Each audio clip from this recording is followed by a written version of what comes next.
करता येत नाही. चालेल, सुरू करूयात आपण. आज पद्माताई वाचणार आहेत. परत हो सोमवारी आपण सुट्टी देणार आहोत. आज आपण हो. हा, तर आतापर्यंत जे अभ्यास झाला त्याचा थोडक्यात आढावा घेते आणि नंतर मी 42व्या श्लोकाला सुरुवात करते. तर सुरुवातीची प्रार्थनापासून सुरुवात करूयात. हा. हा, वसुदेव. वसुदेव सुतं देवं कंसचानूरमर्दनं देवकी परमानंदं कृष्णं वंदे जगद्गुरुं. जय श्री कृष्णं वंदे जगद्गुरुं. जय श्री कृष्ण. 18व्या अध्यायाला मोक्ष संन्यास योग असं म्हणतात. या अध्यायाच्या पहिल्या श्लोकामध्ये अर्जुनाने संन्यास आणि त्याग यांचे तत्व जाणण्याची इच्छा भगवंताजवळ प्रगट केली आहे. दुसऱ्या आणि तिसऱ्या श्लोकात भगवंतांनी याविषयी दुसऱ्या विद्वानांची मते काय आहेत याचे वर्णन केलेले आहे.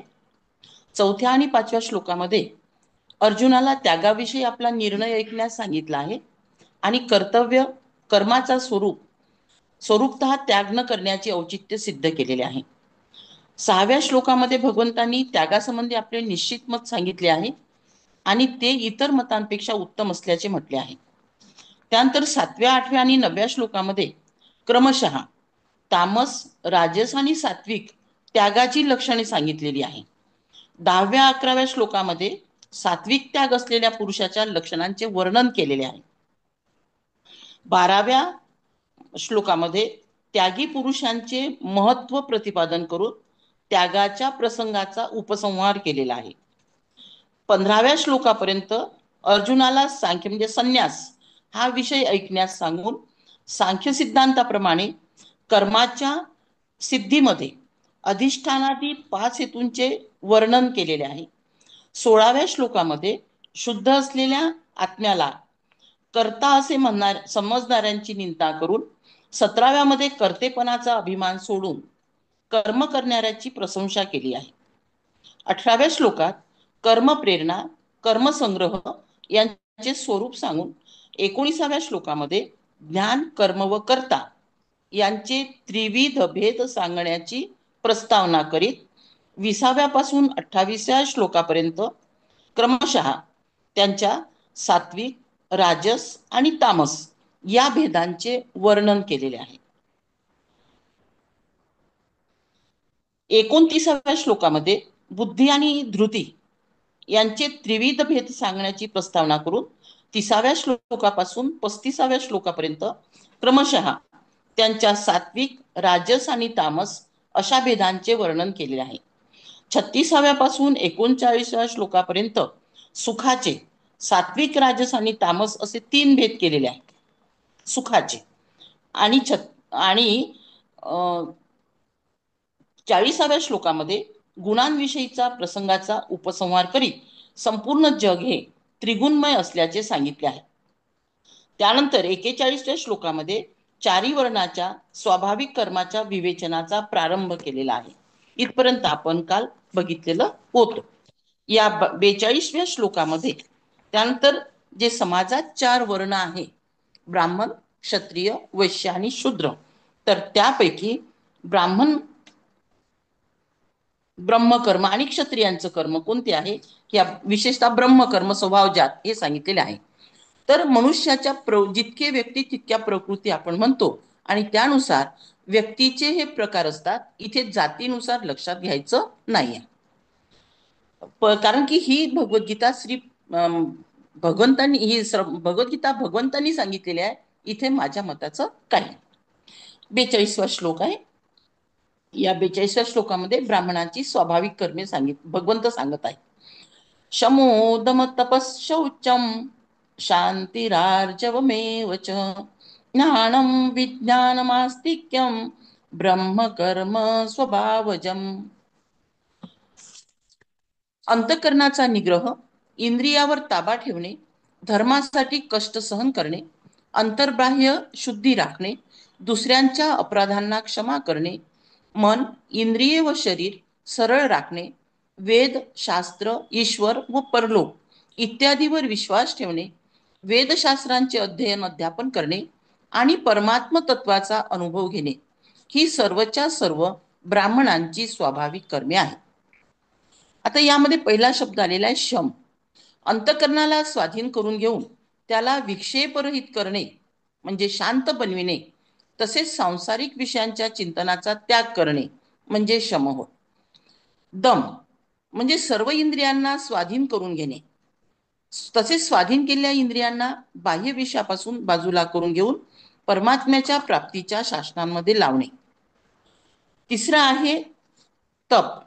स्वधर्म पालनासाठी कष्ट सोसणे, अहिंसादी महाव्रतांचे पालन करणे, भोगांच्या सामुग्रीचा त्याग करून साधेपणाने राहणे, एकादशी इत्यादी व्रते उपवास करणे आणि वनामध्ये निवास करणे या गोष्टींचा तपामध्ये समावेश होतो. चौथा आहे शौच. शौच याच्या स्पष्टीकरणामध्ये बाहेरील शुद्धी सांगितलेली आहे. पहिल्या श्लोकामध्ये सत्वशुद्धीच्या नावाने अंतकरणातील शुद्धी सांगितली आहे आणि या दोन्ही शुद्धीचे नाव शौच आहे. हे 16व्या अध्यायात सांगितलेलं आहे. तर या दोन्ही शुद्धीचे नाव शौच आहे. 13व्या अध्यायातील 7व्या श्लोकामध्ये सुद्धा याच शुद्धीचे वर्णन आहे. तात्पर्य कसे की मन, इंद्रिय आणि शरीर यांना तसेच त्यांच्याद्वारे केल्या जाणाऱ्या क्रिया यांना पवित्र ठेवून त्यांच्यामध्ये कोणत्याही प्रकारची अशुद्धी येऊ न देणे म्हणजे शौच आहे. त्यानंतर शांती. दुसऱ्यांनी केलेले अपराध क्षमा करणे याचे नाव क्षांती आहे. 10व्या अध्यायाच्या 4थ्या श्लोकाच्या स्पष्टीकरणामध्ये क्षमेच्या नावाखाली आणि 13व्या अध्यायाच्या 7व्या श्लोकाच्या स्पष्टीकरणामध्ये शांती या नावाने हा भाव व्यवस्थितपणे समजावून दिलेला आहे. आणि अजून समजावून पाहिजे असेल तर तिथे या ठिकाणी एक कथा सांगितलेली आहे. ते आहे विशेषतः वसिष्ठ ऋषी आणि विश्वामित्रांची. तर एकदा गादीपुत्र महाराज विश्वामित्र हे महर्षी वशिष्ठ यांच्या आश्रमात गेले आणि यांच्याबरोबर विश्वामित्रासोबत फार मोठी सेना होती. यावेळी ऐनवेळी यांचा स्वतःचा सगळा व्यवस्था कशी करायची, तर वसिष्ठ ऋषींकडे एक गाय होती, नंदिनी नावाची कामधेनू होती. या कामधेनूच्या कृपेने वसिष्ठांनी राजाला सेनेसह निरनिराळ्या तऱ्हेचे भोजन घातले आणि त्यांना रत्ने व आभूषण सुद्धा दिले. राजाचं समाधान झालं, पण विश्वामित्रचं समाधान मात्र झालं नाही. त्यांचं लक्ष त्या गायीकडे होतं की ही गाय आपल्याला पाहिजे, म्हणून त्यांनी ती वसिष्ठांना मागितली. पण तू वसिष्ठांना सांगितलं की मी गाय देत नाही. ही गाय मी देव अतिथी आणि पितृगण यज्ञ यांच्यासाठीच वापरतो, मी स्वतःच्या उपयोगासाठी वापरत नाही आणि म्हणून मी ही देऊ शकत नाही. विश्वामित्रांना आपल्या सैन्यबळाचा आणि शस्त्रबळाचा मोठा गर्व होता, म्हणून त्यांनी त्या बळावर गाय जिंकण्याचा प्रयत्न केला. गायीला ओढतात, गायीला खूप त्रास झाला आणि मग गाय अखेर वसिष्ठ मुनींकडे गेली की मला खूप त्रास होत आहे, मी काय करू. तर तेव्हा त्यांनी सांगितलं की हे त्यांचं जे बळ आहे ते क्षत्रियाचं आहे, ते ब्राह्मणाचं नाही. ब्राह्मणाचं बळ क्षमा आहे आणि म्हणून तुझी इच्छा असेल तर तू त्यांच्यासोबत जा. ती म्हणाली की माझी इच्छा नाही. तेव्हा ते म्हणाले की मग मी मात्र काहीच करू शकत नाही, तू आपली व्यवस्था कर. मग गायीने आपलं रुद्ररूप धारण केलं आणि तिच्या शेपटामधून इतकं सैन्य निघालं की विश्वामित्राचं सैन्य पळून गेलं युद्ध न करता आणि विश्वामित्र सुद्धा म्हणजे लाजीरवाणी झाले. स्वाभाविकच एकही शिपाई न मरता ते सर्व घाबरून पळून गेले आणि विश्वामित्रांनी आपले रक्षण करणारा कोणीही दिसेना. तेव्हा त्यांना ते आश्चर्य वाटले आणि म्हणून तेव्हा म्हणाले की नाही, ब्राह्मणांचे बळ हे सर्वात मोठे आहे, क्षत्रियांच्या बळाचा धिक्कार असो. त्यानंतर अशा प्रकारे हे एक इथे कथा. त्यानंतर अजून आहे पण ते मी आता सांगेल तर विस्तार होईल. त्यानंतर आहे आर्जवम. 5वा तत्व आहे आर्जवम. ब्राह्मणांचं मन, इंद्रिय आणि शरीरांना सरळ राखणे म्हणजे मनामध्ये कोणत्याही प्रकारचा दुराग्रह व घमेंड न बाळगणे. मनामध्ये जशी भावना असेल तसेच ती इंद्रियांनी प्रकट करणे. याच्याखेरीज शरीरामध्येही कोणत्या प्रकारचा ताठरपणा न ठेवणे. या ठिकाणी या गोष्टी आर्जवन मध्ये येतात. त्यानंतर 7वं तत्व आहे आस्तिक्यम. हे पद आस्तिकतेचे वाचक आहे. वेद, शास्त्र, ईश्वर, परलोक या सर्वांच्या अस्तित्वाबद्दल विश्वास बाळगणे, वेदशास्त्र आणि महात्मा यांची वचने यथार्थ मानणे आणि धर्मपालनाबद्दल दृढ विश्वास ठेवणे ही सर्व आस्तिकतेची लक्षणे आहेत. 8वं तत्व आहे ज्ञान. वेदशास्त्रांचे श्रद्धेने अध्ययन आणि अध्यापन करणे, त्यामध्ये सांगितलेला उपदेश चांगल्या प्रकारे जाणणे याचे नाव ज्ञान आहे. नवतत्व विज्ञानम. वेद शास्त्रामध्ये सांगितलेल्या आणि महापुरुषांकडून ऐकलेल्या साधनांनी परमात्म्याच्या स्वरूपाचा साक्षात्कार करून घेणे याचे नाव विज्ञान आहे. आणि ही सर्व ब्राह्मणांची स्वाभाविक कर्मे आहेत. म्हणजे ब्राह्मणामध्ये फक्त सत्वगुणाचेच प्राधान्य असते आणि त्यामुळे वरील कर्माविषयी त्याची स्वाभाविक प्रवृत्ती असते. त्याचा स्वभाव वरील कर्मांना अनुकूल असतो. त्यामुळे वर सांगितलेली कर्मे करण्यास कोणतीही अडचण येत नाही. म्हणून म्हणजे काय, जर मनुष्याचा स्वभाव शांत असेल, म्हणजे काय असेल, सात्विक असेल, तर सात्विकतेला अनुसरून आपोआपच आपण काय करतो की संसारातील विषयांचा त्याग होतो. त्यानंतर आपण आपल्या इंद्रियावर विजय मिळवण्याचा प्रयत्न करतो, तप साधना करण्याचा प्रयत्न करतो, शुचितेने आणि स्वच्छतेने राहण्याचा प्रयत्न करते. त्यानंतर दुसऱ्याला क्षमा करण्याचा प्रयत्न करते. कोणतंही काम बळजबरीने न करून घेता आर्जव करून, म्हणजे विनंती करून त्यांच्याकडून करून घेतो. परमेश्वराबद्दल आपल्या मनामध्ये आस्तिकता निर्माण असते. त्यानंतर आपण परमेश्वराबद्दल वेदशास्त्रांचं ज्ञान मिळविण्याचा प्रयत्न करतो, जे की आपण आता सुचिताताईच्या कृपेमुळे करीत आहोत. विज्ञानम. वेदशास्त्रामध्ये सांगितलेल्या म्हणजे महापुरुष ऐकलेल्या साधनांनी परमेश्वराचा साक्षात्कार करून घेण्याचा आपण प्रयत्न करतो. म्हणजे इतक्यापर्यंत आपण म्हणजे मनात तात्पर्य काय, जर ज्ञान प्राप्त झालं, सात्विक बुद्धी जर मनुष्याची असली, तर सात्विक व्यक्ती हे सगळं करण्याचा प्रयत्न स्वाभाविकपणे करतो, असं या ठिकाणी भगवंत सांगतात.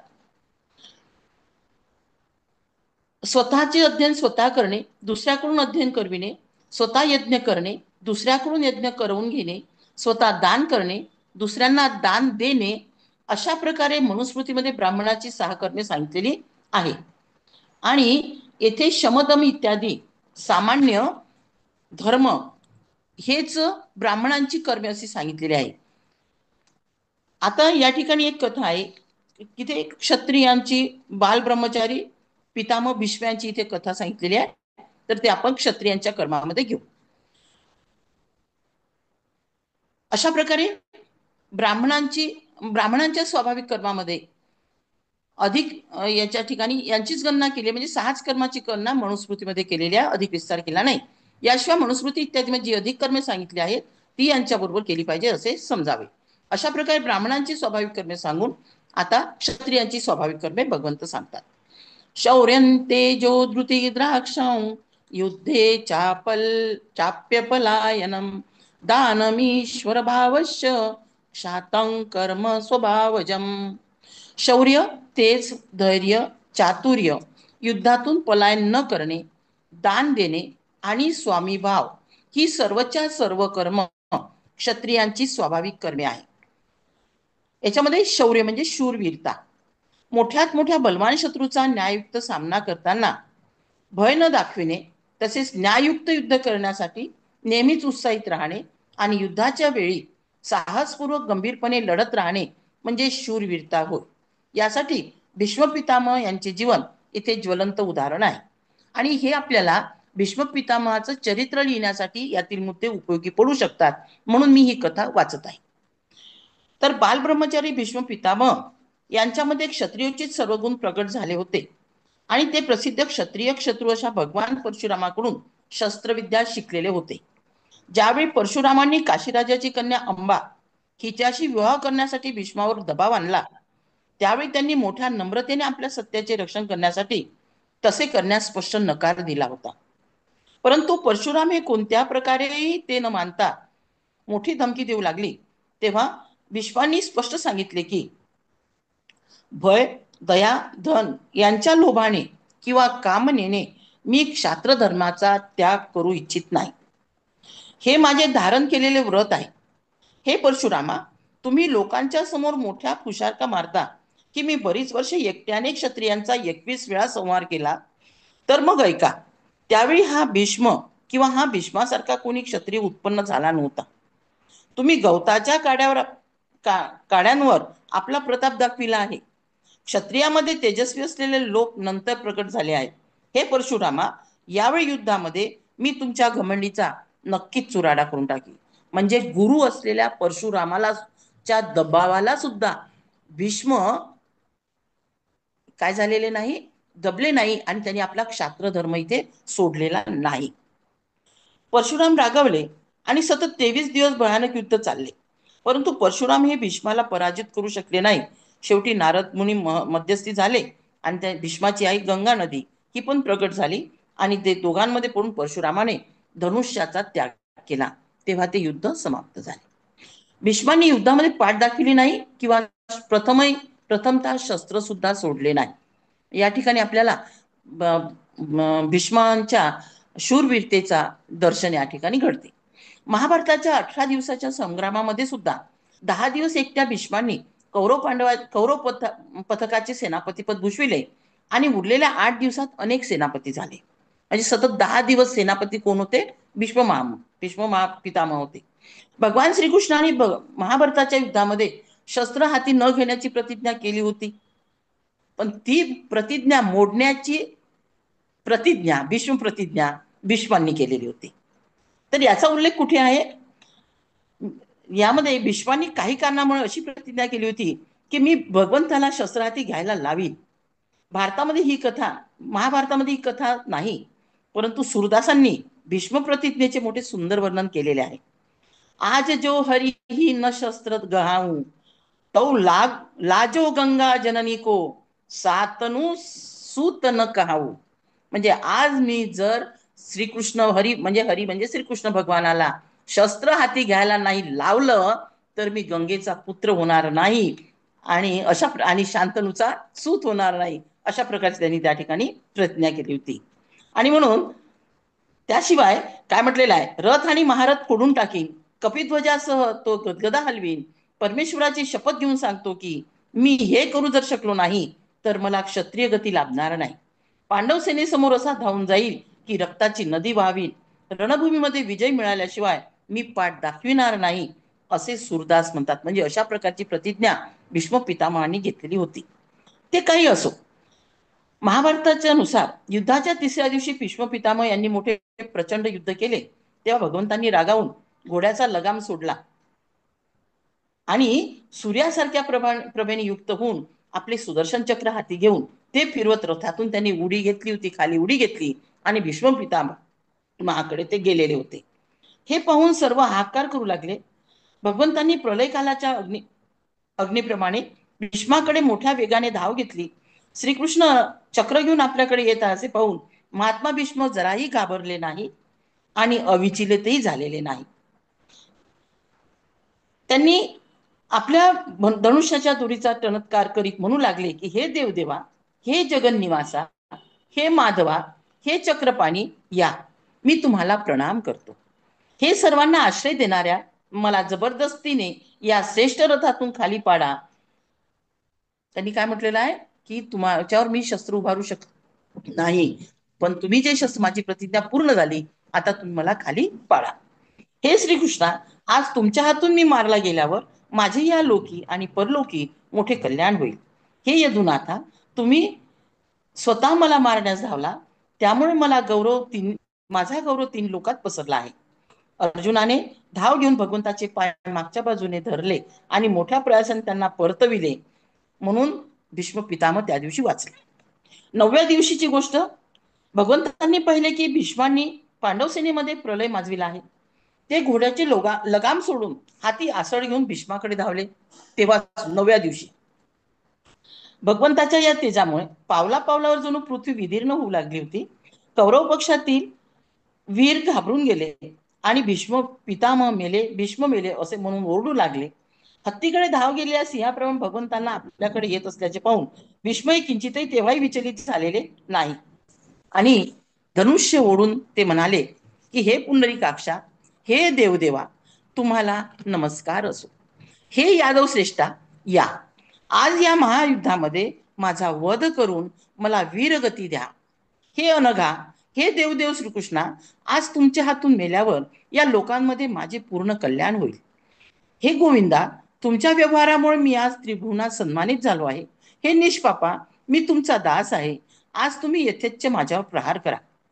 यावेळी सुद्धा अर्जुनाने धावून भगवंताचे हात पकडले, परंतु भगवंत थांबले नाही. म्हणून भगवंताला त्यांनी त्यांच्या प्रतिज्ञेची आठवण करून दिली आणि अर्जुनाने स्वतः भीष्मांना मारण्याची प्रतिज्ञा केली. तेव्हा भगवंत परत आले. हे महाभारत, हे 10 दिवस चाललेले युद्धात जेव्हा भीष्म मृत्यूचा विचार करीत होते, तेव्हा आकाशस्थ ऋषींनी आणि वसूंनी भीष्मास सांगितले, हे तात, तू जो विचार करीत आहे तोच आम्हाला पसंत आहे. यानंतर शिखंडीच्या समोर बाण न चालविल्यामुळे बालब्रह्मचारी भीष्म हे अर्जुनाच्या बाणांनी वेधले गेले. शिखंडी एक स्त्री वेशधारी पुरुष होता आणि म्हणून म्हणून स्त्रीवर बाण चालवण्याची भीष्म प्रतिज्ञा कोणाची होती? भीष्म महाशयांची होती. आणि म्हणून त्यांनी शिखंडीवर बाण चालवलेला नाही.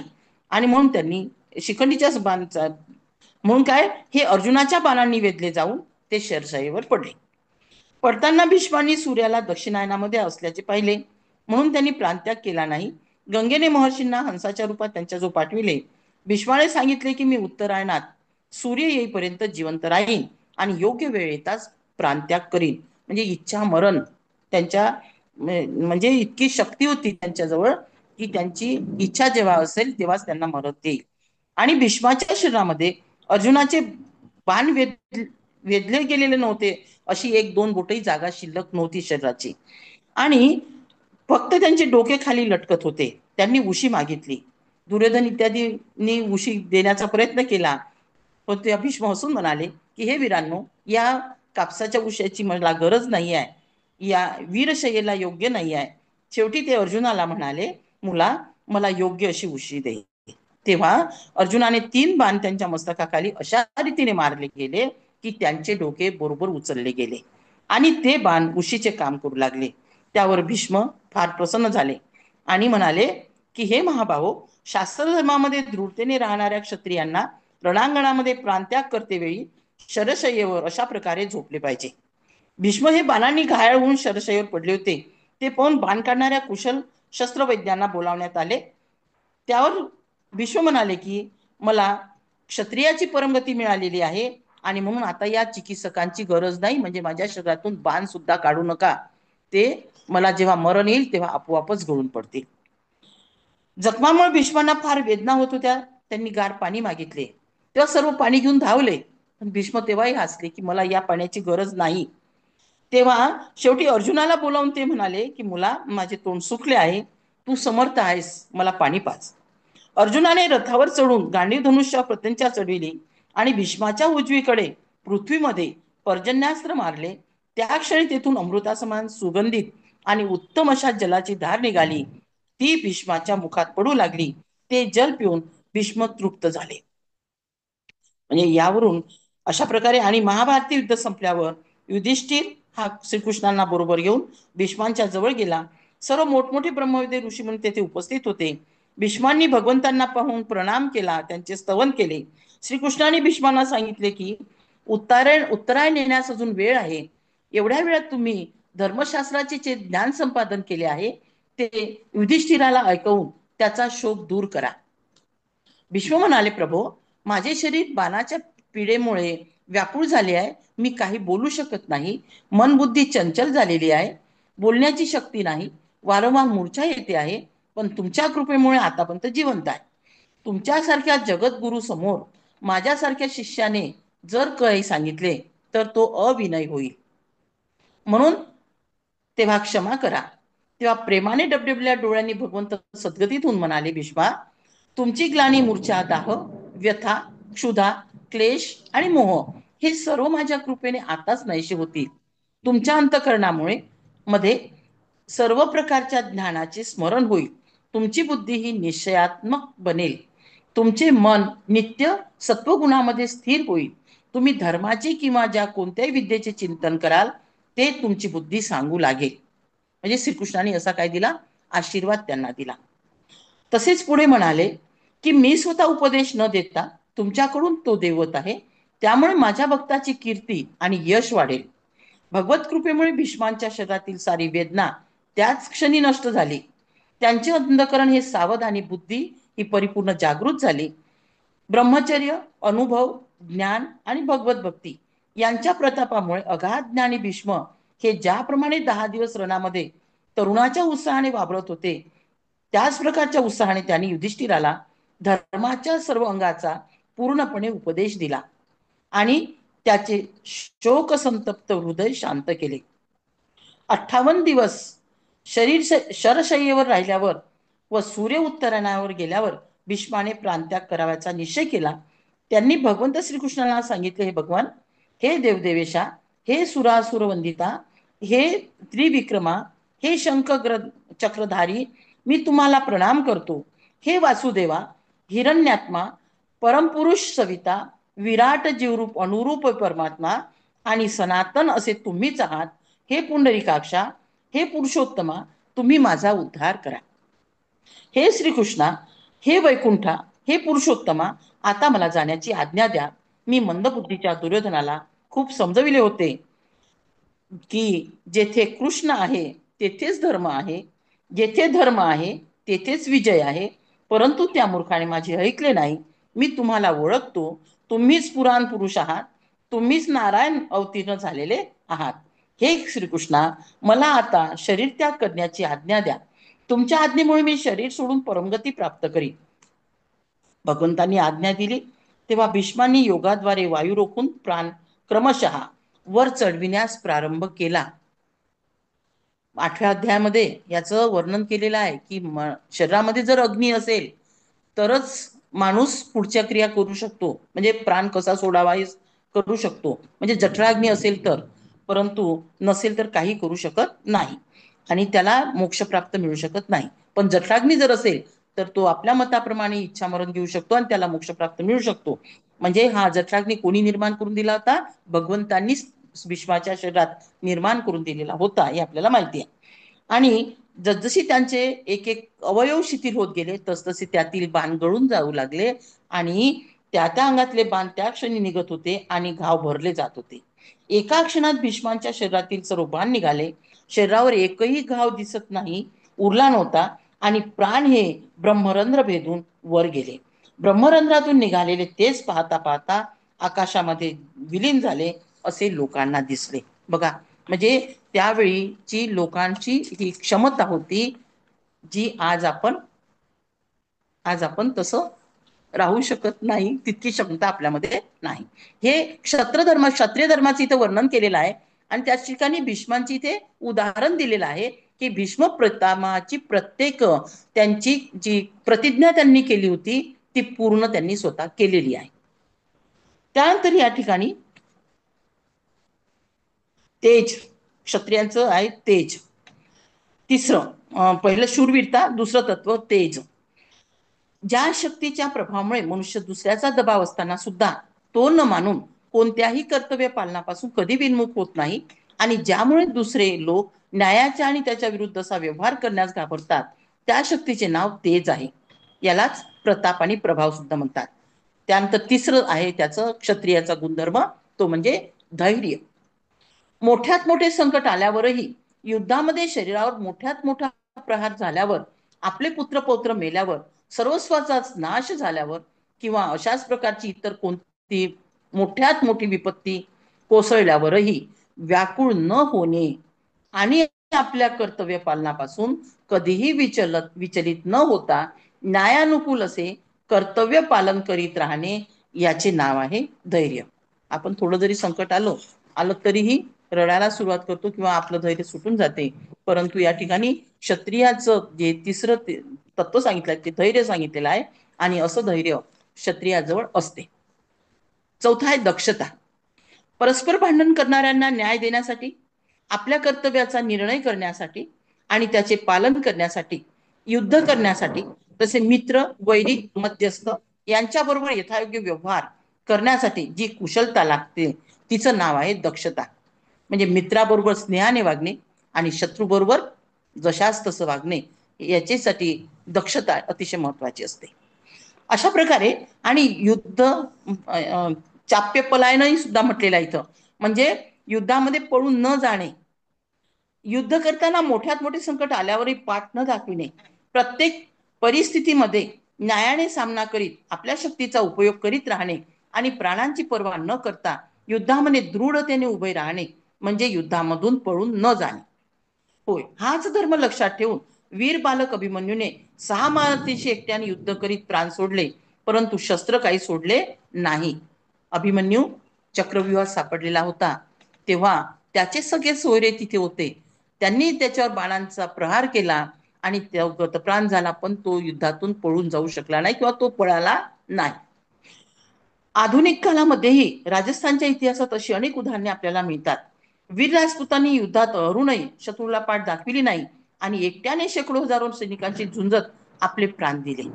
इतकंच नव्हे तर या राजपुतांच्या क्षत्रिय स्त्रियांनी तर युद्धात जर पराभव होत असेल आणि शत्रूच्या हाती जर आपण सापडत आहे असं त्यांच्या लक्षात आलं, तर त्यांच्या महालामध्येच मोठमोठे यज्ञकुंड होते, तर ते यज्ञकुंड पेटून त्याची व्यवस्था आधीच केली जायची आणि ते यज्ञकुंड पेटवून त्यामध्ये भराभर सगळ्या स्त्रिया उड्या घ्यायच्या, त्याला अग्नीमध्ये प्रवेश करायच्या की आपलं शील वाचलं पाहिजे. आणि म्हणजे इतक्या म्हणजे राजपुतांच्या स्त्रिया सुद्धा शीलवान होत्या. याची उदाहरणं आपल्याला इतिहासात मिळतात. वीर राजपुतांनी सैनिकांनी झुंजत आपले प्राण दिले. त्यानंतर दान हा सुद्धा क्षत्रियाचा धर्म आहे, एक तत्व आहे. आपले सत्व उदारतेने पात्र असणाऱ्यांना यथावकाश देत राहणे म्हणजे दान देणे होय. त्यानंतर ईश्वर भाव, हे सगळं करत असताना सुद्धा ईश्वराप्रती काय ठेवणे, विश्वास ठेवणे. शासनाच्या आधारे लोकांना अन्याय आचरणापासून रोखून सदाचारासाठी प्रवृत्त करणे, दुराचारांना दंड देणे, लोकांकडून आपल्या आज्ञेचे न्यायुक्त पालन करविणे, तसेच संपूर्ण प्रजेच्या हिताचा विचार करून निस्वार्थ भावनेने व प्रेमाने मुलाप्रमाणे तिचे रक्षण, पालन व पोषण करणे हाच ईश्वर भाव होय. ही सर्व क्षत्रियांची स्वाभाविक कर्मे होत. याद्वारे असे दाखविले गेले आहे की क्षत्रियांच्या स्वभावामध्ये सत्व मिश्रित रजोगुणांचे प्राधान्य असते आणि त्यामुळे वरील कर्म करण्याची त्यांची स्वाभाविक प्रवृत्ती असते. त्यांचे पालन करण्यास त्यांना कोणत्याही प्रकारची अडचण येत नाही. या कर्मामध्ये सुद्धा धृती, दान इत्यादी जे सामान्य धर्म आहेत त्यांचा सर्वांना अधिकार असल्यामुळे ते इतर वर्णाच्या लोकांना अधर्म किंवा परधर्म नव्हे, हे त्यांच्यासाठी स्वाभाविक कर्मही नव्हे, म्हणून त्यांच्यासाठी प्रयत्न साध्य असतात. अशा प्रकारच्या क्षत्रियांच्या स्वाभाविक कर्माचे वर्णन करून आता पुढच्या श्लोकामध्ये वैश्य आणि शूद्रांची स्वाभाविक कर्मे भगवंत सांगत आहे. एक मिनिट.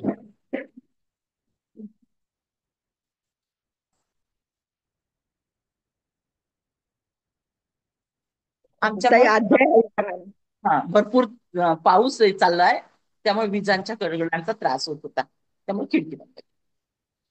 अध्याय चवळीच्या सांगता का? अध्याय आणि पान नंबर सांगितलं तर बरं होईल. हा, अध्याय 18 828 पान. पंचवीस साधक संजीवनी नाहीये, तत्व विवेचनी मध.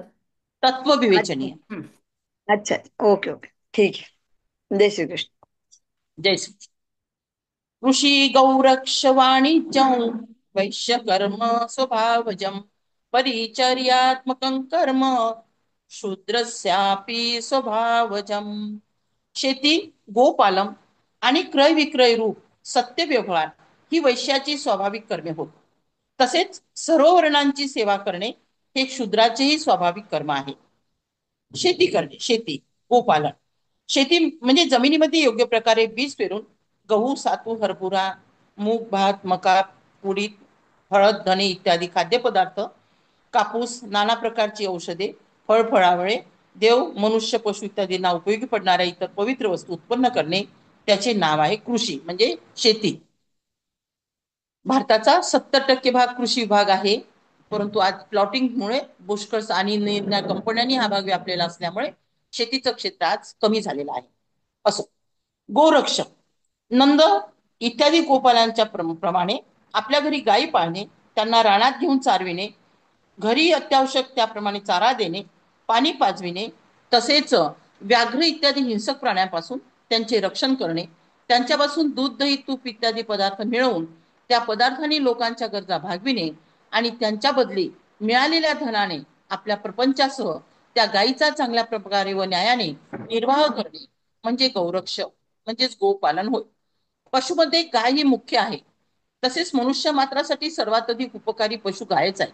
म्हणून भगवंतांनी येथे पशुपालनम या पदाचा प्रयोग न करता गोरक्षक या पदाचा प्रयोग केलेला आहे. म्हणून मनुष्याला उपयोगी असणाऱ्या म्हैस, सुंट, घोडा, हत्ती इत्यादी अन्यान्य पशूचे पालन करणे हे सुद्धा वैश्यांचे कर्म आहे असे समजावे. वाणिज्य म्हणजे व्यापार. माणसांना आणि देव, पशु, पक्षी इत्यादी सर्व प्राण्यांना उपयोगी पडणाऱ्या सर्व पवित्र वस्तू या धर्मानुकूल खरेदी करणे व विकणे, तसेच आवश्यकतेप्रमाणे त्या एका ठिकाणाहून दुसऱ्या ठिकाणी नेऊन लोकांच्या गरजा पूर्ण करणे म्हणजेच वाणिज्य, म्हणजेच क्रय विक्रय रूपी व्यवहार होय.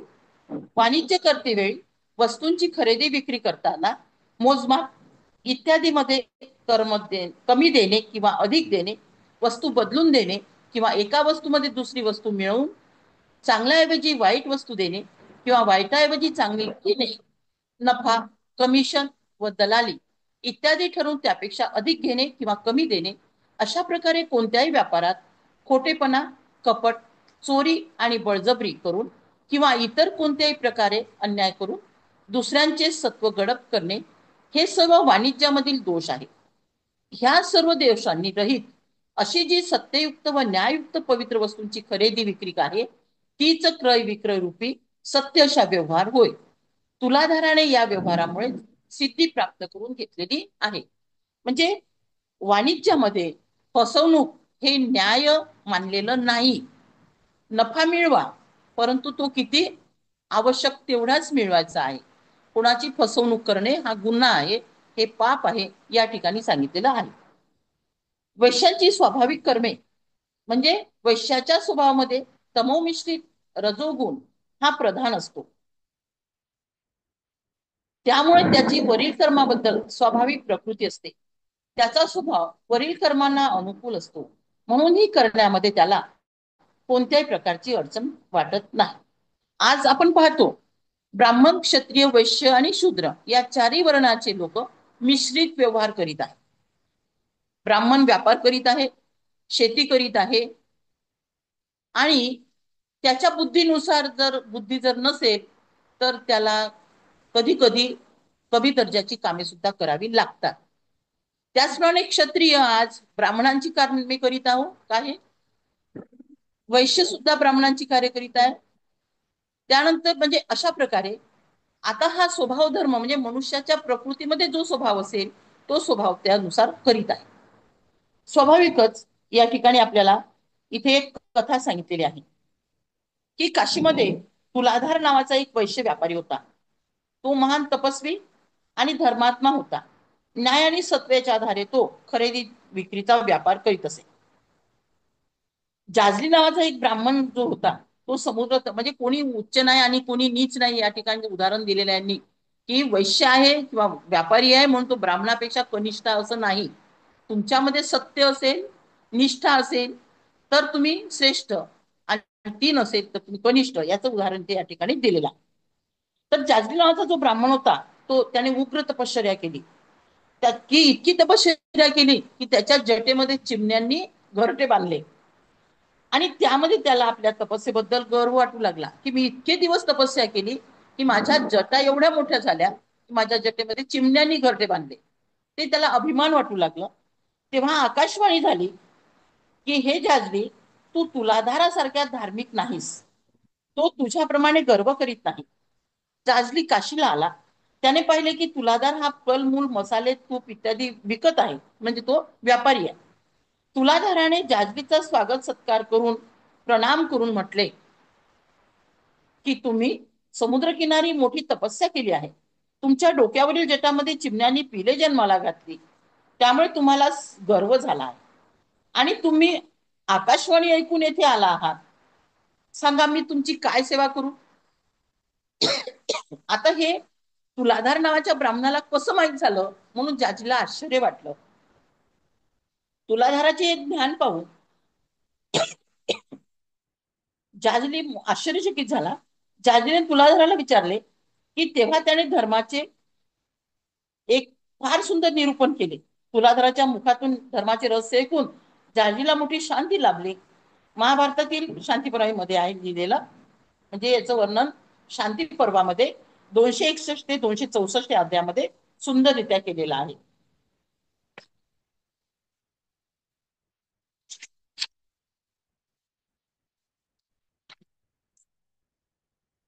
अशा प्रकारे मनुस्मृतीमध्ये सुद्धा याचं वर्णन केलेलं आहे.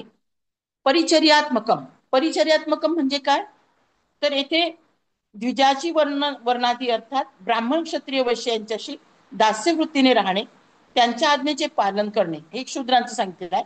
त्यांच्या घरामध्ये पाणी भरणे, त्यांना स्नान घालणे, त्यांच्या जीवननिर्वाहाच्या कार्यामध्ये सोय करणे, त्यांच्या दैनिक कार्यामध्ये यथायोग्य मदत करणे, त्यांच्या पशूंचे पालन करणे, त्यांच्या वस्तू सांभाळून ठेवणे, कपडे स्वच्छ करणे, क्षौरकर्म करणे इत्यादी जितकी सेवेची कार्य आहे ती सर्व करून त्यांना संतुष्ट ठेवणे आणि सर्वांना उपयोगी पडणाऱ्या वस्तू कारागिरीने तयार करून त्या वस्तूंनी त्यांची सेवा करून आपली उपजीविका चालविणे हे सर्व परिचर्यात्मकम म्हणजे या सर्व वर्णाची सेवा करणे हे शूद्रांच्या कर्मामध्ये येते.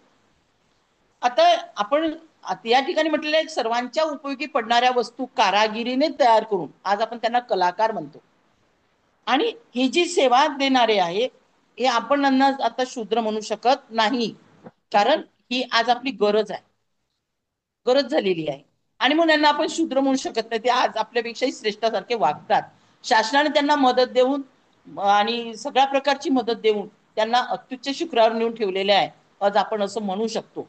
कारण काय आहे का शासनाचं एक धोरण चुकीचं इतकंच आहे की शेतकऱ्याला शासनाच्या या एक तर मोफत धान्य वाटपामुळे आणि मोफत पैसा वाटपामुळे शेतकऱ्याला अजिबात मजूर मिळत नाही या शेती कार्यामध्ये मदत करण्यासाठी आणि त्यामुळे शेती ही मागासलेली आहे. आज शेतकरी फार दुःखात आहे. त्यातल्या त्यात हे आलेले पर्जन्याने दिलेला धोका हा सुद्धा मोठ्या प्रमाणात शेतकऱ्याचं वैभव नष्ट करणारा ठरलेला आहे.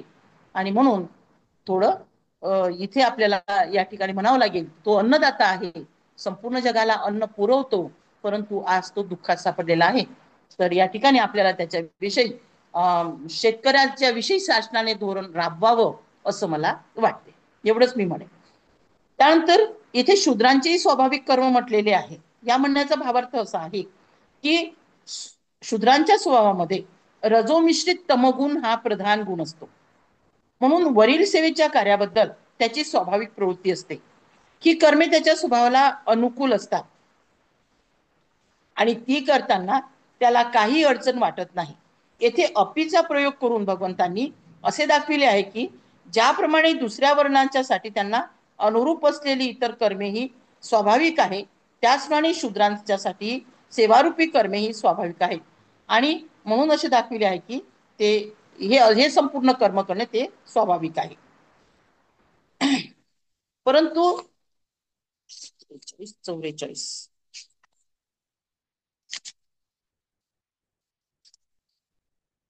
या ठिकाणी भगवंत असेही म्हणतात की हरिभक्तीत लीन राहणारा चांडाळ सुद्धा मुनीपेक्षा श्रेष्ठ आहे आणि हरिभक्ती रहित ब्राह्मण चांडाळापेक्षाही अधम आहे, असं साधक संजीवनी मध्ये पद्मपुराणात वर्णन केलेलं आहे.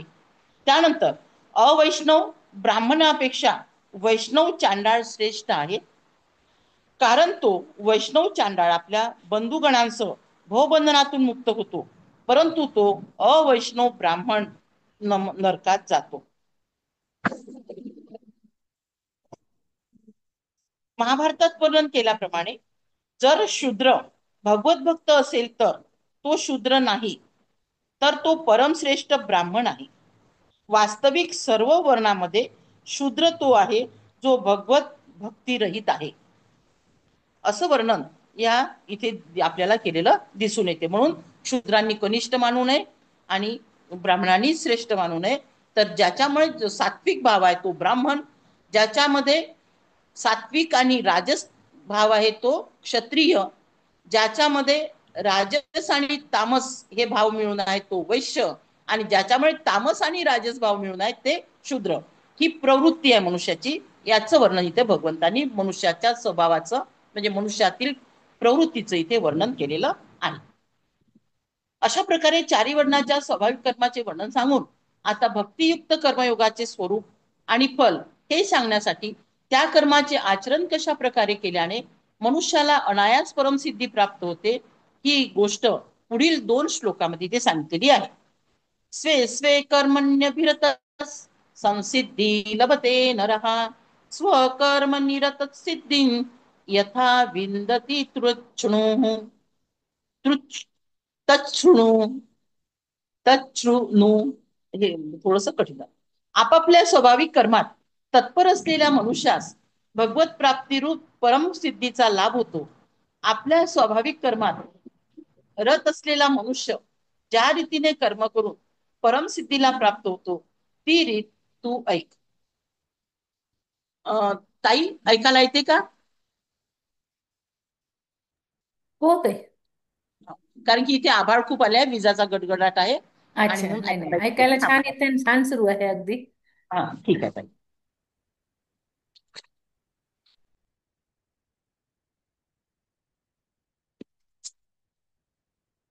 स्वे या पदाचा 2 वेळा प्रयोग करून या ठिकाणी हे दाखविलं आहे की भगवंतांनी असे दाखविले आहे की ज्या मनुष्याचे जे स्वाभाविक कर्म आहे त्याचेच अनुष्ठान केल्यामुळे त्याला परमपदाची प्राप्ती होते.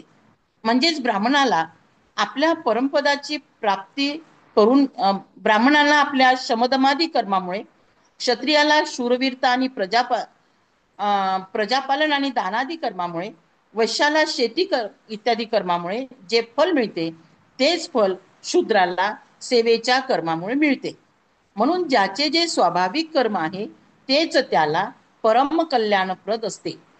कल्याणासाठी एका वर्णाच्या मनुष्याने दुसऱ्या वर्णाची कर्मे ग्रहण करण्याची गरज नाही.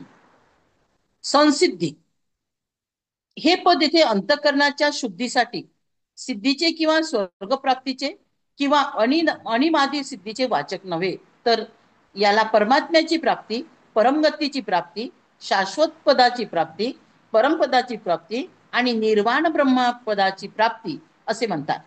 या परमसिद्धीचे वाचक हे पद आहे. याच्याशिवाय ब्राह्मणाच्या स्वाभाविक कर्मामध्ये ज्ञान आणि विज्ञान हेही असते. म्हणून त्याचे फल परमगतीशिवाय दुसरे काही मानता येत नाही. येथे नर हे पद 4 वर्णांपैकी प्रत्येक वर्णाच्या प्रत्येक मनुष्याचे वाचक आहे. म्हणून याचा प्रयोग करून आपापल्या कामांना लागलेला मनुष्य परमसिद्धी प्राप्त करून घेतो. असे म्हणून मनुष्य मात्राला मोक्षप्राप्तीचा अधिकार आहे असे दाखविले आहे. तसेच परमात्म्याच्या प्राप्तीसाठी कर्तव्य कर्माचा स्वरूपतः त्याग करण्याची गरज नाही. परमात्म्याला आपले लक्ष बनवून नेहमी वर्णाश्रमोचित कर्म करता करता मनुष्याला परमात्म्याची प्राप्ती होऊ शकते. याच अध्यायाच्या 56व्या ओळीमध्ये सुद्धा हे सांगितलेलं आहे. म्हणजेच काय, प्रत्येकाने आपल्या स्वभावानुसार आपली आपली कर्मे करीत जावं. आपला फायद्यासाठी आपल्या स्वभावात परिवर्तन करून आचारात बदल करण्याची गरज नाही, असं या ठिकाणी एकंदरीत सांगितलेलं आहे. आपल्या स्वाभाविक कर्मांना लागलेला मनुष्य ज्याप्रमाणे कर्म करीत परमसिद्धी प्राप्त करून घेतो, त्यामुळे आणि कर्मे ही तर मनुष्याला बांधून टाकणारी आहेत, तेव्हा तत्परतेने त्याला लागलेला मनुष्य परमसिद्धी कशी प्राप्त करून घेतो, म्हणून या शंकेचे समाधान करण्यासाठी भगवंतांनी हे वाक्य म्हटलेले आहे. याचा अभिप्राय असे आहे की त्या कर्माला लागून राहून परमपद प्राप्त करून घेण्याचा उपाय मी तुला पुढील श्लोकात सांगतो. पुढील श्लोक.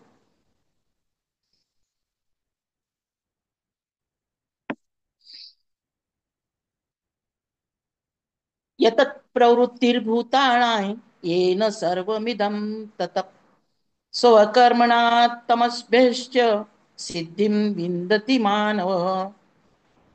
ज्या परमेश्वरापासून सर्व प्राण्यांची उत्पत्ती झाली आहे आणि ज्याने हे सर्व जग व्यापले आहे, त्या परमेश्वराची आपल्या स्वाभाविक कर्मांनी पूजा करून मनुष्य परमसिद्धी मिळवतो. आता ज्या परमेश्वरापासून प्राण्यांची उत्पत्ती झाली आहे म्हणजे काय, तर आपापल्या कर्माप्रमाणे भगवंताची पूजा करण्याचा विधी सांगण्यासाठी प्रथमतः याप्रमाणे भगवंताचे गुण, प्रभाव आणि शक्ती यासह त्यांचे सर्वव्यापी स्वरूप दाखविले आहे. याचे तात्पर्य असे आहे की मनुष्याने आपल्या प्रत्येक कर्तव्य कर्माचे पालन करतेवेळी ही गोष्ट लक्षात ठेवावी की संपूर्ण चराचर प्राण्यांसह ते संपूर्ण विश्व भगवंतापासून उत्पन्न झाले आहे आणि ते भगवंतांनी व्यापले आहे. म्हणजे भगवंत हाच आपल्या योग मायेने जगाच्या स्वरूपात प्रगट झालेला आहे. म्हणून हे जग त्याचे स्वरूप आहे. हे संपूर्ण विश्व भगवंतांनी कसे व्यापले आहे, ही गोष्ट 9व्या अध्यायातील 14व्या श्लोकामध्ये सांगितलेली आहे. आपले स्वाभाविक कर्म सांगताना भगवंत म्हणतात की या जगाची उत्पत्ती, स्थिती आणि संहार करणारा सर्वशक्तिमान, सर्वाधार, सर्वांचा प्रेरक, सर्वांचा आत्मा, सर्वंतर्यामी आणि सर्वव्यापी तो मीच आहे. हे संपूर्ण जग त्याचीच रचना आहे आणि तो स्वतः आपल्या योगमायेने जगाच्या रूपामध्ये प्रगट झाला आहे. म्हणून हे संपूर्ण जग भगवंताचे आहे. माझे शरीर, इंद्रिये, मन, बुद्धी तसेच माझ्याकडून जे काही यज्ञ व दान इत्यादी स्ववर्णोचित कर्मे केली जात आहेत ती सर्वच भगवंताची आहेत आणि मी स्वतः सुद्धा भगवंताचाच आहे. सर्व देवांचा आणि इतर प्राण्यांचा आत्मा असल्यामुळे तो भगवंत सर्व कर्माचा भोगता आहे. हे महत्वाचं आहे इथे की मी जे काही कार्य करतो ते कोणाला अर्पण आपण केली पाहिजे? भगवंताला अर्पण केली पाहिजे. कारण या ठिकाणी म्हटलेलं आहे की मीच बुद्धिदाता आहे, मीच सर्व जगाचा संहार करणार आहे आणि माझीच ही रचना आहे, माझ्याच मायेने सगळं जग प्रगट झालेलं आहे. म्हणून तुम्ही जे काही करता आहे त्याचा सर्वांचा भोगता मी कोण आहे? मीच आहे.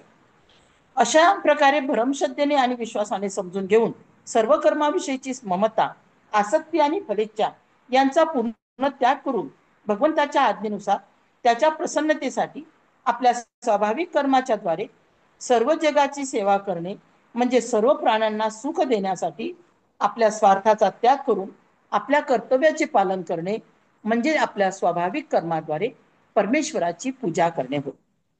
या ठिकाणी म्हणजे आपल्या स्वभावानुसार आपण आपल्या आपलं कर्तव्य कर्म जर आपण करीत राहिलो तीच परमेश्वराची पूजा आहे. अशा प्रकारे आपल्या कर्माद्वारे भगवंताची पूजा करून मनुष्य परमसिद्धी प्राप्त करून घेतो. याचा भावार्थ असा आहे की प्रत्येक मनुष्य मग तो कोणत्याही वर्णाचा किंवा आश्रमाचा असो आपल्या कर्मांनी भगवंताची पूजा करून परमसिद्धी रूपी परमात्म्याला प्राप्त करून घेऊ शकतो. परमात्म्याला प्राप्त करून घेण्याचा सर्वांना सारखाच अधिकार आहे. आपली शम, दम इत्यादी कर्मे वरील प्रकारे भगवंताला अर्पण करून त्यांच्याद्वारे भगवंताची पूजा करणारा ब्राह्मण हा जे पद प्राप्त करून देतो, आपल्या शूरवीरता इत्यादी कर्मांनी भगवंताची पूजा करणारा क्षत्रिय हा सुद्धा तेच पद प्राप्त करतो. तसेच आपल्या शेती आणि कर्मांनी भगवंताची पूजा करणारा वैश्य, तसेच आपल्या सेवेच्या कर्मांनी भगवंताची सेवा करणारा क्षुद्र हा सुद्धा तेच परमपद प्राप्त करून घेतो. म्हणून कर्मबंधनातून सुटून परमात्म्याला प्राप्त करून घेण्याचा हा फारच सोपा मार्ग आहे. यासाठी मनुष्याने वरील भावनेने आपल्या कर्तव्याचे पालन करून परमेश्वराची पूजा करण्याचा अभ्यास केला पाहिजे. एकंदरीत आपल्या वाट्याला जे कर्म आलं ते आपण अतिशय प्रेमाने केलं पाहिजे, निष्ठेने केलं पाहिजे. त्याच्यापासून पलायन काढू नये. तरच आपण परमेश्वराकडून योग्य त्या फळाची अपेक्षा करू शकतो किंवा योग्य ते परमपद आपण प्राप्त करून घेऊ शकतो. संबंध अशा प्रकारे पूर्वीच्या श्लोकात जी गोष्ट सांगितली आहे की मनुष्य आपल्या स्वाभाविक कर्माने परमेश्वराची पूजा करून परमसिद्धी प्राप्त करून घेतो. यावर अशी शंका येते की जर एखाद्या क्षत्रियाने आपली युद्ध इत्यादी क्रूर कर्मे न करता ब्राह्मणाप्रमाणे अध्यापनादी शांतिमय कर्मांनी आपला निर्वाह करून परमात्म्याला प्राप्त करून घेण्याचा प्रयत्न केला किंवा अशाच प्रकारे एखाद्या वैश्याने, शूद्राने आपली कर्मे उच्च वर्णाच्या कर्माच्या पेक्षा हीन समजून त्यांचा त्याग केला आणि आपल्यापेक्षा उच्च वर्णाच्या व्यवसायाने आपला निर्वाह करून परमात्म्याला प्राप्त करून घेण्याचा प्रयत्न केला तर तो उचित आहे की नाही? यावर दुसऱ्याच्या धर्माच्या पेक्षा स्वधर्म हा श्रेष्ठ असल्याचे सांगून स्वधर्माचा त्याग करण्याचा निषेध भगवंत केलेला आहे. 3ऱ्या अध्यायामध्ये सुद्धा भगवंतांनी सांगितलेला आहे. परधर्मो महाकठीण असं काहीतरी वाक्य आहे, ते श्लोक आहे. परधर्मो भयावह. परधर्म भयावह. तर हे तिथे सांगितलेलं आहे 3ऱ्या अध्यायामध्ये सुद्धा. आणि हे तिथे म्हणून इथे ते म्हणतात की याच्यापासून आता हा 47वा श्लोक. श्रेयान् स्वधर्म विगुण परधर्मात् स्वनुष्ठितात स्वभावनियतं कर्म कुर्वन्नाप्नोति किल्मिषम्. उत्तम प्रकारे आचरिलेल्या दुसऱ्यांच्या धर्मापेक्षा वैगुण्य असलेलाही आपला धर्म श्रेष्ठ आहे. कारण स्वभावाने नेमून दिलेले स्वधर्म रूप कर्म करणाऱ्या माणसाला पाप लागत नाही. स्वनुष्ठितात या विशेषणासह परधर्मात हे पद कशाचे वाचक आहे या ठिकाणी म्हटलं आहे, तर ज्या धर्माचे अनुष्ठान सांगोपांग केले जाते, ज्या धर्माचे अनुष्ठान सांगोपांग केले जाते त्याला सुअनुष्ठित असे म्हणतात. परंतु या श्लोकामध्ये स्वधर्माबरोबर विगुण हे विशेषण दिलेले आहे. म्हणून परधर्माबरोबर गुणसंपन्न या विशेषणाचा अध्याहार करून येथे हा भाव समजला पाहिजे की जी कर्मे गुणयुक्त असतील आणि ज्यांचे अनुष्ठान हे सुद्धा पूर्णपणे केलेले असेल, परंतु ते कर्म जर अनुष्ठान करणाऱ्यासाठी विहित नसेल, दुसऱ्यांच्यासाठीच ते विहित असेल, तर अशा कर्माचे वाचक येथे स्वनुष्ठितात या विशेषणासह परधर्मात हे पद आहे. क्षत्रिय आणि वैश्य यांच्यापेक्षा ब्राह्मणाच्या विशेष धर्मामध्ये अहिंसा इत्यादी सद्गुण अधिक असतात. गृहस्थाश्रमापेक्षा संन्यासाश्रमाच्या धर्मामध्ये सद्गुण जास्त असतात. इथे काय सांगितलेलं आहे, 4 वर्णाचं सुद्धा इथे वर्णन केलेलं आहे. गृहस्थाश्रम, पहिला आहे ब्रह्मचर्याश्रम, त्यानंतर गृहस्थाश्रम, वानप्रस्थाश्रम आणि संन्यासाश्रम. तर यामध्ये यांनी काय सांगितलेलं आहे की क्षत्रिय आणि वैश्य यांच्यापेक्षा ब्राह्मणामध्ये विशेष अहिंसा हे सद्गुण असतात. गृहस्थाश्रमापेक्षा संन्यासाश्रमाच्या धर्मामध्ये सद्गुण जास्त असतात. अशाच प्रकारे शूद्रापेक्षा वैश्य आणि क्षत्रिय यांची कर्मे गुणयुक्त असतात. म्हणून वर सांगितलेला त्या परधर्मापेक्षा गुणरहित असा स्वधर्म हा श्रेष्ठ असल्याचे सांगून असे दाखविले आहे की ज्याप्रमाणे दिसायला कुरूप आणि गुणरहित असा पती असला तरी स्त्रीसाठी आपल्या पतीचे सेवन करणे हे कल्याणप्रद आहे. म्हणजे पतिव्रतेचा धर्म असतो की जरी आपला पती किती कुरूप असेल आणि स्वभावाने जरी वाईट असला तरी आपल्या पतीवरच निष्ठा ठेवणे हे असते. तसेच इथे म्हटलेलं आहे, त्याचप्रमाणे स्वधर्म दिसायला गुणहीन जरी असला तरी त्याचेच अनुष्ठान करण्यामध्ये अंगवैगुण्य झाले तरीही सुद्धा ज्याच्यासाठी ते कर्म विहित आहे तेच त्याच्यासाठी कल्याणप्रद आहे. स्वधर्म हे कशाचे वाचक आहे, तर वर्ण, आश्रम, स्वभाव आणि परिस्थिती यांना अनुसरून ज्या मनुष्यासाठी जे कर्म विहित आहे त्यांच्यासाठी ते स्वधर्म होत. वर्ण, आश्रम, स्वभाव आणि परिस्थिती हे 4 गोष्टी ते सांगितलेल्या आहे. वर्ण कोणते, ब्राह्मण, क्षत्रिय, वैश्य आणि शूद्र. आश्रम कोणते आहेत, तर ब्रह्मचर्याश्रम, गृहस्थाश्रम, वानप्रस्थाश्रम आणि संन्यासाश्रम. स्वभाव कोणते आहेत, 3 स्वभाव, सात्विक, राजस आणि तामस. आणि परिस्थिती तात्कालिक परिस्थिती कशी उद्भवते यावर अवलंबून आहे. तर यांना अनुसरून ज्या मनुष्यासाठी जे कर्म विहित आहे त्यांच्यासाठीच ते स्वधर्म आहे. याचे तात्पर्य असे की खोटेपणा, कपट, चोरी, हिंसा, ठकविणे, व्यभिचार इत्यादी निषिद्ध कर्मे ही तर कोणाचाही स्वधर्म नाही. आणि काम्य कर्मे हे सुद्धा कोणाचे आवश्यक कर्तव्य नाही. म्हणजे फळाची अपेक्षा धरून केलेलं जे काम आहे त्याला काम्य कर्म म्हटलेलं आहे. तर तसं सुद्धा करू नये. म्हणून त्यांची गणना इथे कुणाचाही स्वधर्म करून केलेली नाही. हे सोडून वर्ण आणि आश्रम यांचे जे विशेष धर्म सांगितले आहे त्यामध्ये कुणाला दुसरा वर्ण किंवा आश्रम याचा अधिकार नाही. ते जर ज्या ज्या वर्णाश्रमाच्या लोकांचे वेगवेगळे स्वधर्म आहेत आणि त्या कर्माचा द्विज मात्रांना अधिकार आहे असे सांगितलेले आहे. ती वेदध्ययन आणि यज्ञ इत्यादी कर्मे द्विजांचा धर्म आहे.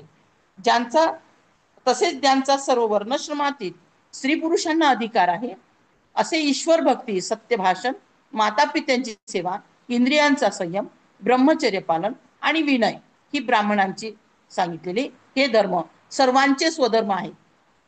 हे सामान्यतः धर्म जे आहे ते सर्वांचे स्वधर्म सांगितलेले आहे. कोणकोणते, तर ईश्वर भक्ती, सत्य भाषण, माता पित्यांची सेवा, इंद्रियांचा संयम, ब्रह्मचर्य पालन, विनय हे 4ही वर्णातील लोक आणि 4ही आश्रमातील करू शकतात. स्वधर्म आणि विगुण हे पद गुणांच्या कमतरतेचे द्योतक आहे. क्षत्रियाचा स्वधर्म हा युद्ध करणे, दुष्टांना दंड देणे, त्यामध्ये अहिंसा आणि शांती इत्यादी गुणांची कमतरता वाटते. तसेच वैश्यांच्या शेती इत्यादी कर्मामध्ये हिंसेसारखे दोष घडतात. त्यामुळे ब्राह्मणांच्या शांतिमय कर्मापेक्षा ही सुद्धा विगुण म्हणजे गुणहीन आहेत. तसेच शूद्रांची कर्मे ही वैश्य आणि क्षत्रियांच्या पेक्षा निम्न कोटीची आहेत. याशिवाय त्या कर्माचे पालन करताना एखादे अंग सुटून जाणे ही सुद्धा गुणाची उणीव आहे. वरीलप्रमाणे स्वधर्मामध्ये गुणांची उणीव असली तरी तो परधर्मापेक्षा श्रेष्ठ आहे. म्हणजे शूद्रांची कर्म सुद्धा कमी दर्जाची नाही, म्हणून कमी दर्जाची आहे म्हणून त्यांनी दुसऱ्याची कर्मे करू नये, तर शूद्रांनी आपली कर्मे करावी. तेव्हा सुद्धा त्यांना ब्राह्मणांसारखंच त्याचं काय मिळेल, परमपद प्राप्त होऊ शकते. हे दाखविण्यासाठी स्वधर्म याच्याबरोबर विगुण हे विशेष दाखवलेले आहे. आता स्वभाव नियतम आणि कर्म, वर्ण आणि आश्रम यामध्ये असलेल्या मनुष्याला त्याच्या स्वभावाप्रमाणे जे कर्म शास्त्रांद्वारे विहित केले आहे तेच त्याच्यासाठी स्वभाव नियत असे कर्म आहे. म्हणून वरील स्वधर्माचे वाचक स्वभाव नियतम या विशेषणासह हे कर्मपद आहे.